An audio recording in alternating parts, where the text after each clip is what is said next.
Zombie Apocalypse Diaries. I never really say the date.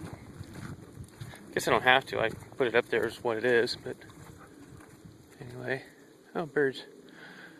Sorry, I'm walking my dog to this place I camped, and I don't know if you can see, but see all that green stuff? That's poison ivy. Poison oak. I'm extremely sensitive to it, or I used to be. Yeah, so when I was affected by zombie disease, I was extremely affected by or sensitive to poison oak and ivy, and sumac. Well, not to as much extent as sumac, but anyway, I stopped eating foods I was allergic to, and guess what? Anyway, so yeah, I went camping this last night. Well, this morning actually. I didn't get here until 1:30. This little place I used to camp down here. It's a nice little quiet place, but very, very, very infested with poison ivy right now. Poison oak. Look at all that. Anyway. I want to start doing, I want to start, Jesus. I guess these are more notes for myself. I hope I watch this and sort this stuff all out. But I need to start doing things like specific lessons, teaching people specific things. Understanding is such a powerful thing. Knowing, building up all this knowledge I have is just, it accelerates. I learn things so quickly now because I have a basis of understanding of so many other things that just learning new things it's no problem. It's a piece of cake, and it's really I feel awful for other people. I'm out here at this campsite that's just a place where people go shooting. It's like, come on, you come all the way out here away from people to this place of beauty. There's a lot to learn about it. There's a lot to seek to understand about the place and what it's telling you about your surroundings. And all you do is come out here and put lead into the ground and trees and bushes and break bottles and shit, and call it entertainment. What the fuck?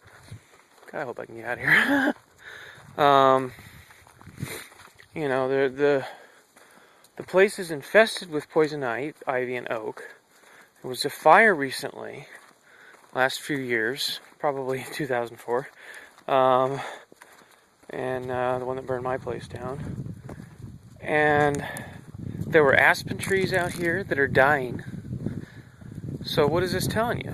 It tells you that we're in a pretty serious drought, but it's an unusual situation. You've got aspen trees that were alive but are now dead. They're 6-7-year-old saplings that were able to survive for 7 years. And now they're gone. And then you've got adult trees that are still sort of alive. So what you have there is evidence that the water table was diminished for some time. Then it went back up for 7 years or so, allowed these saplings to take root, and then it's gone again. So you have an unusual situation where it was present long enough for all these saplings, but not long enough for them to take root deep enough to survive. So your period of wet is now shorter. And this you're learning just from coming out here. You're learning that your climate is changing drastically. That fuel that you're burning to come up here, that you don't understand where that fuel comes from, what it means, is polluting carbon back into our atmosphere, altering the atmosphere and the climate and the currents of the ocean, the temperatures and everything. And what we have now is drought that I'm afraid is going to be the end of Los Angeles and San Diego as we know it. Kiss them goodbye. When I say as we know it, plentiful water, forget it. You people are going to have to start paying for water, for desalination. You're going to start having to evaporate your own ocean water or something.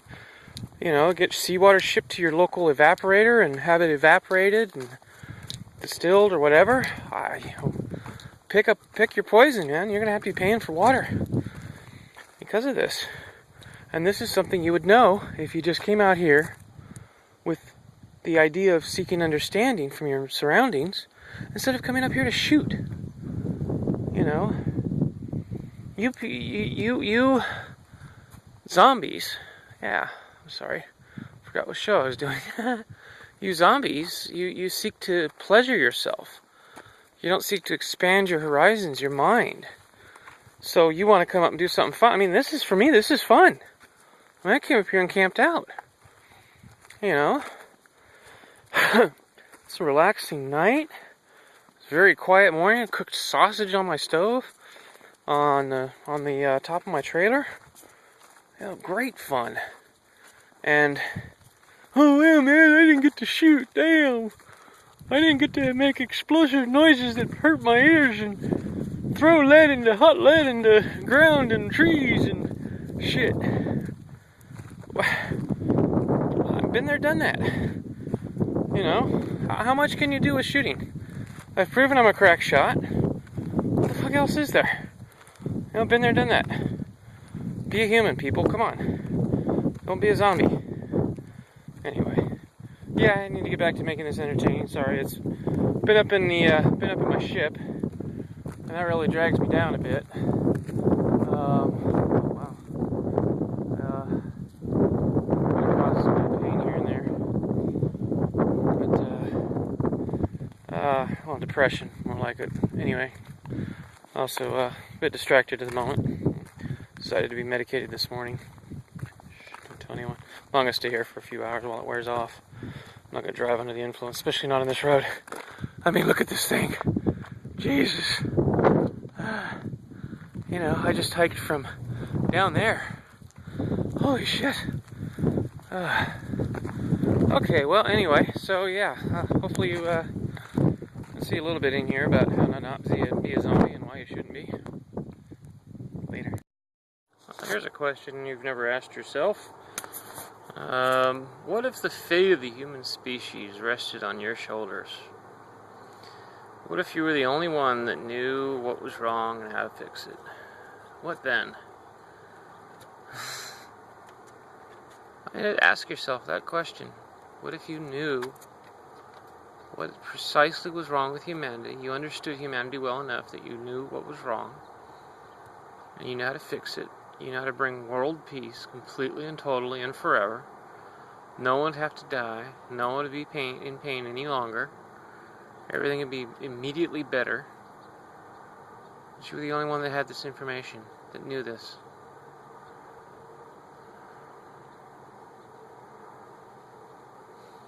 Everything that's wrong with this earth or planet, this species, is this zombie disease. It's everything that's wrong. Well, guess what? Now you know. I'm not the only one anymore. That's part of the point of this. But I mean, ask yourself that question. What if you, and you alone, had information on what was wrong with humanity and how to fix it? What then? What do you do? How do you handle it? I mean, you want to make sure, of course, so you want to check on it. Been checking on it for about almost a year and a half now. I'm sure. You know, it's a hell of a lot of responsibility. I mean, this is real. I mean, I really do have information that would save humanity. I mean, I'm the first in history to have this information. It's just overwhelming, to say the least. You know, ever since I figured this out, I've had to be very, very careful with everything that I do.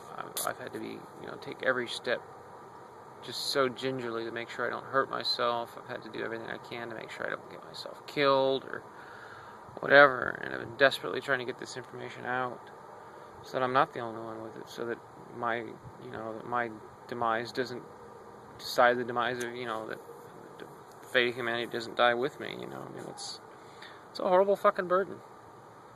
Laugh or joke or whatever you want, but it's true, it's fact. This is a burden I shoulder. I don't know what to make of it yet. Not entirely.